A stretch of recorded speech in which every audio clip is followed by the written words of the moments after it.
have these people as neighbors.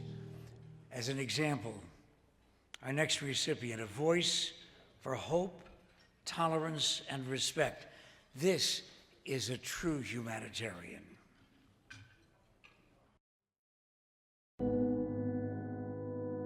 The Soviets who rescued us, they would come and interview us. The question was the same. Why did you work for those Germans? Well, we had to. Why? Because they said, if we don't, they'll kill us. Do you know what the answer was? So the war would have been done earlier if they wouldn't have people to work for them. And less lives would be lost. In other words, our lives was not worth anything.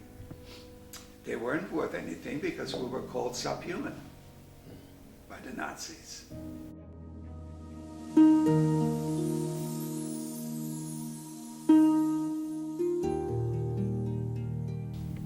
I was born in Germany, a city called Leipzig, in 1925. I had an older sister and brother, a wonderful family. Life was wonderful, it was free, we could go anywhere, do anything. September 1st, 1939, war starts. I'm 14 years old. From this point, everything went really rapidly downhill.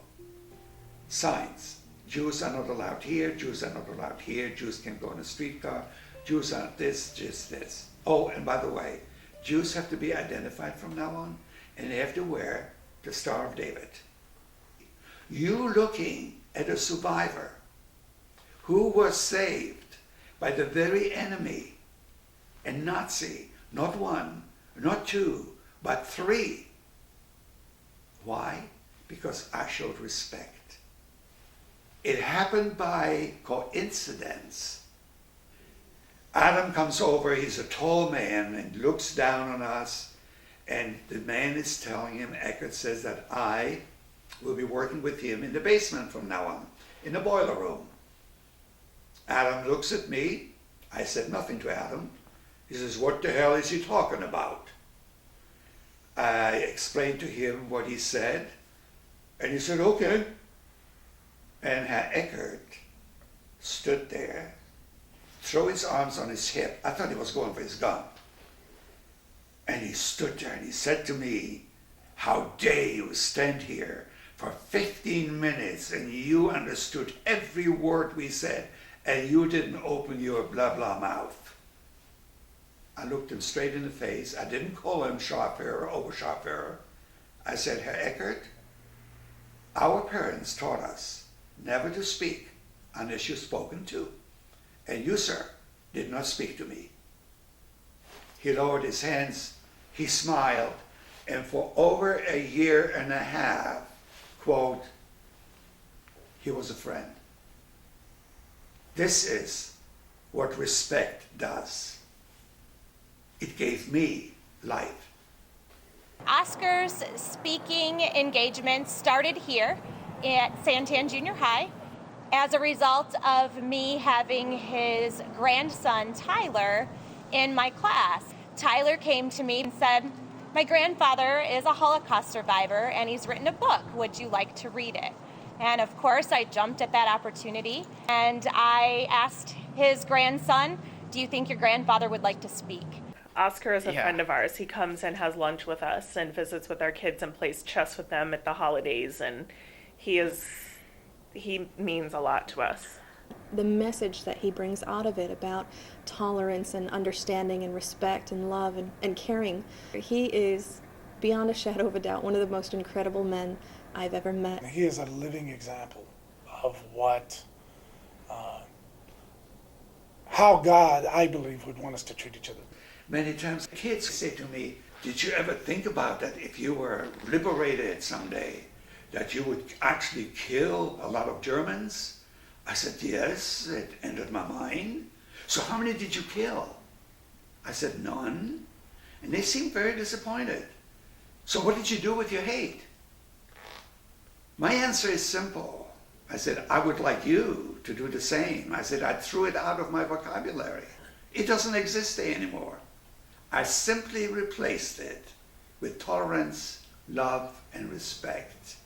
When Oskar takes his hate out of his vocabulary, it shocks and awes most of us kids because we live in a world that is full of hate. I don't know of anyone else in my life who deserves the Golden Rule Award more than Oskar. Thank you very much. I'm honored. I'm a little embarrassed because I don't look for that. I'm just that humble Holocaust survivor who was lucky to survive. But I suppose I owe all this to some of the people who actually gave me life. And I've learned from them to give it back.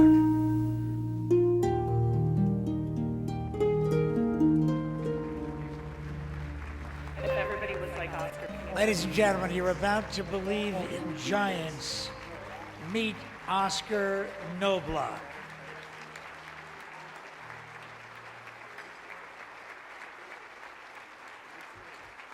Hello, Oskar.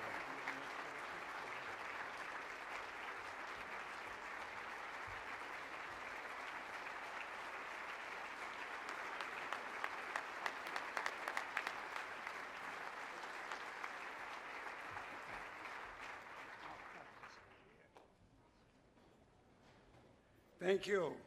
I have a very short one. I've written it down. Well, first of all, thank you, my friends, for coming. And thank you, Arizona Interfaith Movement. I'm really honored to be among tonight's Golden Rule honorees. We can't just stop there. We must continue the quest to build bridges among nations for better understanding. We must find the courage to spread tolerance, respect, and love, and teach the fact that we are all created equal. We must strive for coexistence among all people so that we can all enjoy the gifts of life to which everyone is entitled. It is time for mankind to stop the hatred and enjoy the beauty of life so we can live peacefully together. Thank you very much. Shalom. You bet. You bet. Shalom. Over and over again. Yes. This is.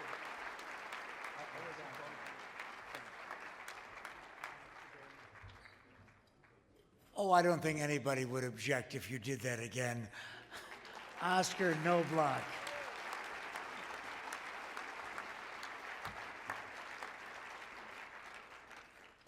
Oskar, I think you may have left your glass case.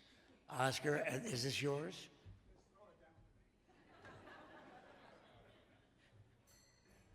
Oskar says, just throw it down to me.